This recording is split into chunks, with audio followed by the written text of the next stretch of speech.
নতুন ব্লগ নিয়ে তোমাদের সামনে হাজির হয়েছি। আমার এই চ্যানেলে তোমাদের সবাইকে স্বাগত জানাচ্ছি।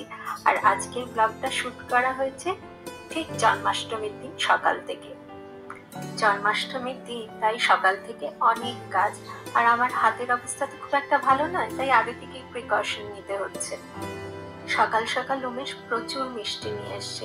আগে আমাদের প্ল্যান ছিল অনেক মিষ্টি বাড়িতেই বানাবো, কিন্তু আমার হাতের অবস্থা দেখে উমেশ বলল না, বেশি কিছু করতে হবে না, আমি মিষ্টি বাইরে থেকেই নিয়ে আসছি, বাকি যে মেনুগুলো আছে সেগুলো তুমি করো।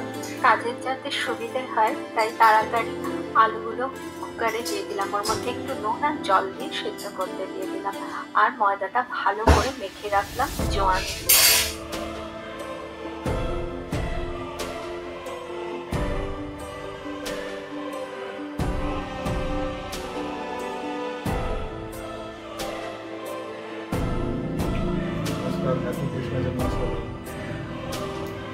তাও আগে থেকে বললে কি হয় বলো তো, আমি একটু সামলে রাখতে পারি কিছু, কিন্তু আগে থেকেও কখনো বলবে না, একটা ফোন করে দেবে দিয়ে বলবে যে আসবো না। আজকে তো ফোনটাও করেনি। আর আমার হাতের এই অবস্থা দেখো, হাতটাকে এখন কী করলাম, গত কয়েকদিন ধরে প্রচুর রক্ত বেরিয়েছে, এটা থেকে অনেক হয়েছে। কালকে থেকে একটু বেটার আছে, কিন্তু এখন আজকে জল পড়লে তো আবার বেড়ে যাবে।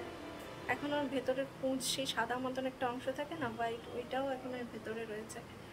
আমি বলেছি যে শনিবার রবিবার করে তুমি ছুটি নিও, সোমবার থেকে শুক্রবার ছুটি নিও না। আমার না একা সব কিছু সামলে, বাচ্চাকে সামলে সব কিছু আমি করে উঠতে পারি না।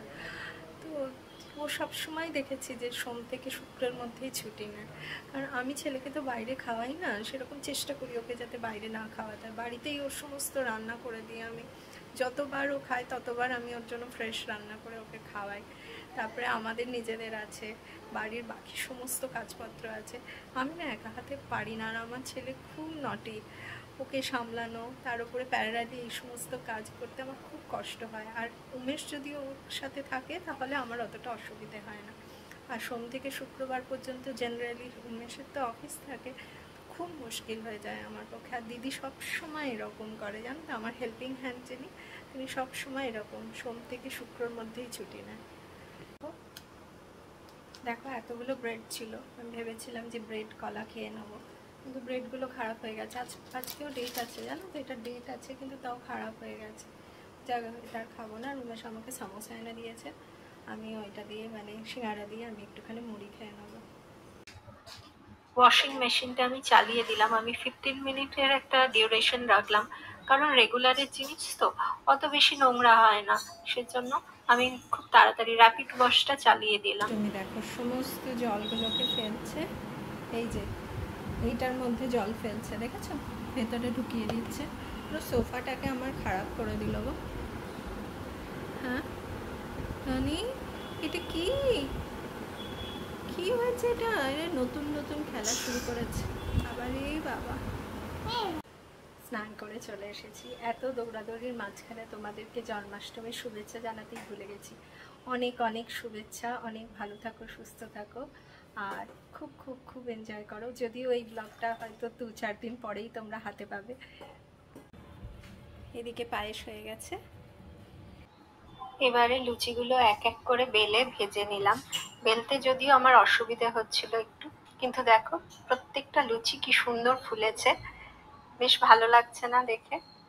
জানো তো বন্ধুরা, দিনের শুরুতে আমি ভেবেই উঠতে পারিনি যে আমি এত কিছু আয়োজন করতে পারবো, কিন্তু ফাইনালি ঠাকুরের আশীর্বাদে, কৃষ্ণ ভগবানের আশীর্বাদে সেটা সম্ভব হয়েছে। আমাদের ছোট্ট সোনার জন্য খাবার রেডি করে ফেলেছি। উমেশ আমাকে বললো আমি লাঞ্চের জন্য 1 ঘন্টা ব্রেক নিলাম, আমি আমাদের ছোট্ট কৃষ্ণকে আমি খাইয়ে দিচ্ছি, তুমি আর টেনশন নিও না। তাই উমেশই ওকে আজকে খাইয়ে দিল। এরপরে আমাদের লাঞ্চ থালি সাজালাম। ছেলেকেও সেম খাবার দিয়েছিলাম যেটা আমরা নিয়েছি, শুধুমাত্র ছেলেকে রসমালাইটা দিইনি। আজকে দই দিয়ে একটা আলুর দম বানিয়েছিলাম, দারুণ হয়েছিল খেতে, জানো তো। কিন্তু আমি এই রেসিপিটা আজকে আর শেয়ার করতে পারলাম না, কারণ আমি ভিডিওটা আর বানাতে পারিনি। তোমাদের সাথে অন্য আরেকদিন শেয়ার করব। ছেলের খাওয়া হয়ে গেছে, ও ঘুমিয়ে পড়েছে, আমাদেরও খাওয়া হয়ে গেছে। এবারে আমি একটু এডিট করতে বসেছি। এই যে দেখো, এডিট করছি, এটা পোস্ট করব। জন্মাষ্টমীর অনেক অনেক অনেক অনেক শুভেচ্ছা জানালাম। আর সবাই খুব ভালো থাকবে, সবাই খুব এনজয় করো। আমি জানি না ভিডিওটা তোমরা কবে পাবে। আর ও এখন যাচ্ছে ওদের একটা ওদের একটা গ্রুপের এখন একটা ফাংশন আছে জন্মাষ্টমী, তো ও যাচ্ছে। আমারও ইনভিটেশন ছিল, বাট আমি আর যেতে চাইছি না। তো আমি আর ছেলেটা বাড়িতেই থাকবো, ও এখন যাচ্ছে। আজকের ব্লগটা এখানেই শেষ করলাম। ভালো থাকবে, সুস্থ থাকবে, জীবনের প্রত্যেকটা মুহূর্ত খুব এনজয় করবে, কিন্তু সচেতনতার সাথে। ভালো থেকো, সুস্থ থেকো। আবার দেখা হচ্ছে খুব তাড়াতাড়ি নতুন একটা ব্লগ নিয়ে। ততদিন পর্যন্ত টাটা, বাই বাই।